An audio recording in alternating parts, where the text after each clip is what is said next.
the weight of the world. A day in Clara's life. The town of Monte Verde was a place where life moved at a gentle pace, nestled between the majestic mountains and the sprawling green fields. It was a place where everyone knew everyone, and for generations, the townsfolk had thrived on the strong sense of community that bound them together. But no one exemplified this spirit more than Clara. Clara was the second oldest of 5 siblings, and ever since she was a child, she had taken on the role of protector and provider. Her father, a carpenter, and her mother, a seamstress, worked tirelessly to make ends meet. Clara, seeing the strain on her parents' faces, had learned to shoulder responsibilities from a young age. She helped her mother with the younger children, carried supplies from the market, and even took on small jobs around town to ease her family's burden.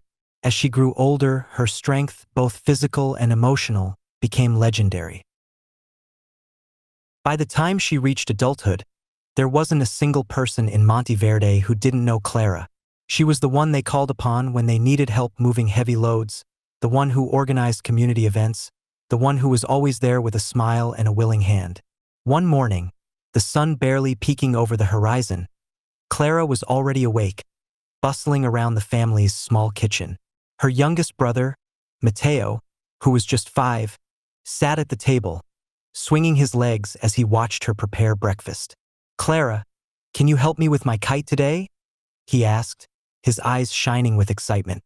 Clara glanced at him, her heart aching with love. "Of course, little one. We'll fly it after lunch. Okay?" Matteo beamed and nodded, satisfied with the promise. After making sure her siblings were fed and ready for school, Clara headed out. Her first stop was old Mrs. Rivera's house, where a fallen tree blocked the path to the front door. It had come down during a storm the previous night, and Mrs. Rivera, who lived alone, had no way of moving it. "Thank you, Clara, dear," Mrs. Rivera said, her voice quivering with age. "I don't know what I would do without you." Clara smiled as she lifted the massive tree trunk with ease and moved it to the side. "It's no trouble at all, Mrs. Rivera. If you need anything else, just let me know." She continued her rounds, helping a neighbor repair a broken fence, carrying supplies for the local market, and even assisting the school teacher with moving desks in the classroom. By the time the sun was high in the sky, Clara had already done more than most would in an entire day. She finally returned home, sweat glistening on her brow, but her smile never faltering. She was just in time to take Matteo to the fields to fly his kite, keeping her promise despite the exhaustion she felt in her bones.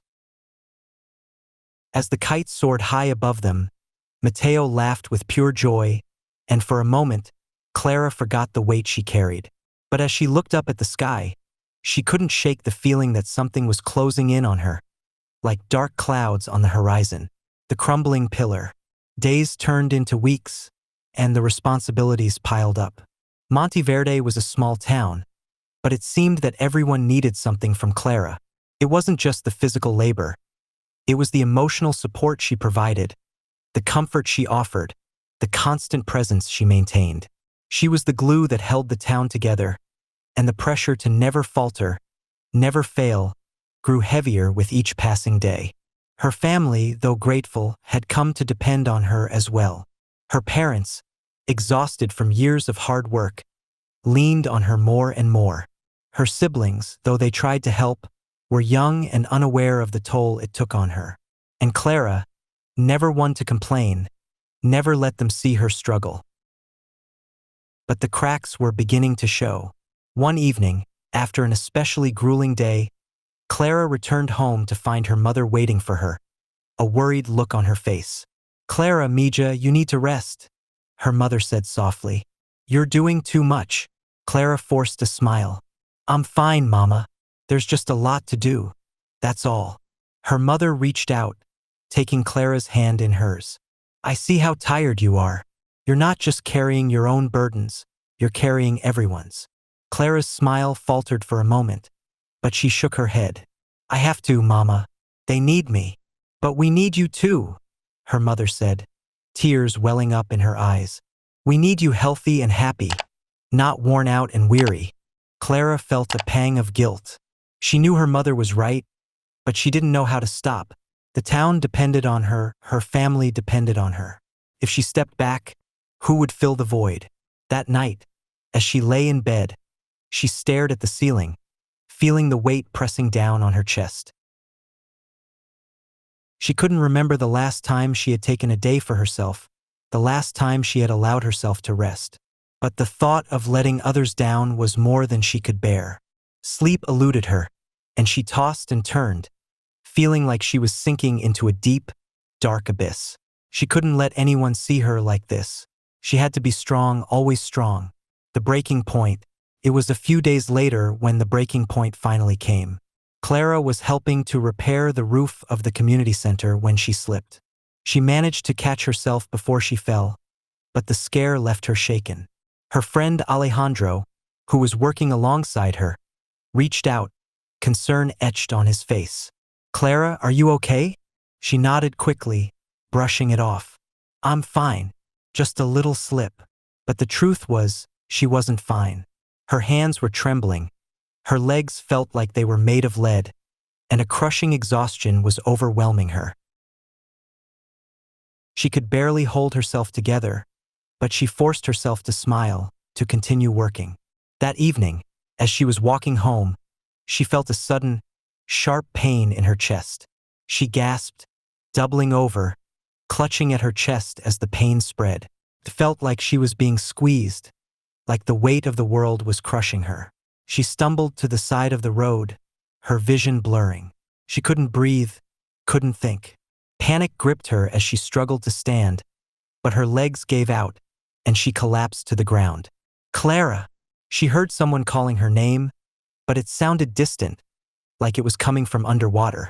Darkness closed in around her, and she felt herself slipping away. When she awoke, she was lying in a bed, a cool cloth on her forehead. Her mother was beside her, holding her hand, tears streaming down her face. "Mama!" Clara's voice was barely a whisper. Her mother looked up, relief flooding her face. "Oh, thank God, you're awake." What happened?" "You collapsed, Clara. The doctor said it was exhaustion and stress. You've been pushing yourself too hard." Clara closed her eyes, shame washing over her. She had let everyone down. She was supposed to be strong, to be the one they could rely on, and she had failed. The healing begins. For the first time in her life, Clara was forced to rest. Her family, her friends, the entire town rallied around her, insisting that she take time to recover. It was strange, being on the receiving end of so much care and concern. She had spent so long taking care of others that she didn't know how to let others take care of her. But as the days passed, Clara began to see things more clearly. She realized that she had been carrying the weight of the world on her shoulders, refusing to let anyone help, because she believed she had to be the strong one. But strength wasn't about doing everything alone. It was about knowing when to ask for help, about accepting support when it was offered. Her recovery was slow, but it was a time of reflection and healing. She talked to her family, to her friends, and for the first time, she shared the fears and doubts she had kept hidden for so long. Alejandro, who visited her often, listened as she poured out her heart. "I've been so afraid of letting everyone down," she admitted one evening, tears streaming down her face. "I felt like I had to be perfect, that I had to be everything for everyone." Alejandro took her hand, squeezing it gently. "You don't have to be perfect, Clara. You don't have to do everything on your own. We're here for you, just like you've always been there for us." Finding balance. As Clara grew stronger, she began to find a new balance in her life. She still helped her family, still contributed to the community, but she also took time for herself. She learned to say no, to set boundaries, to accept that she couldn't do everything. The town of Monte Verde, once so dependent on Clara's strength, also began to change. They saw how their reliance on her had contributed to her collapse, and they started to take on more responsibility, to work together more closely. Clara's siblings, inspired by her courage and honesty, began to take on more duties around the house. Her parents, who had always been so proud of her, realized that they had placed too much on her shoulders, and they made an effort to support her in every way they could. One day, as Clara walked through the town square, she saw a group of children playing, their laughter filling the air. She felt a sense of peace that she hadn't felt in a long time. She had found a new kind of strength, one that came from within, from understanding her own limits and embracing the love and support of those around her. She looked up at the sky, the clouds drifting lazily overhead, and smiled. The weight of the world no longer rested on her shoulders.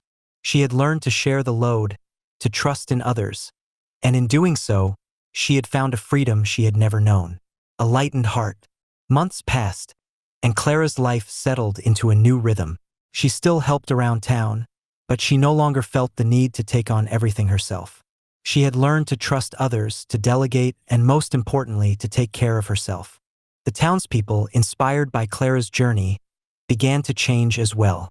They supported each other more, worked together more closely, and the sense of community that had always been strong grew even stronger. One evening, as Clara sat by the river, watching the sunset paint the sky in hues of pink and gold, she felt a deep sense of contentment. She was no longer burdened by the weight of the world, no longer driven by the need to be everything for everyone. She had found a new kind of strength, one that came from within, from knowing her own worth, from accepting her own humanity. And as she sat there, the cool breeze rustling the leaves around her, she knew that she was exactly where she was meant to be. Strong, yes, but also vulnerable, imperfect, and wonderfully, beautifully free. Thanks for watching. If you found value in this video, please give it a thumbs up and consider subscribing to Wide Scope for more diverse content. Hit the bell icon to stay updated with our latest videos. Also, please suggest ways I can create better quality videos so that I can provide you with even better content in the future.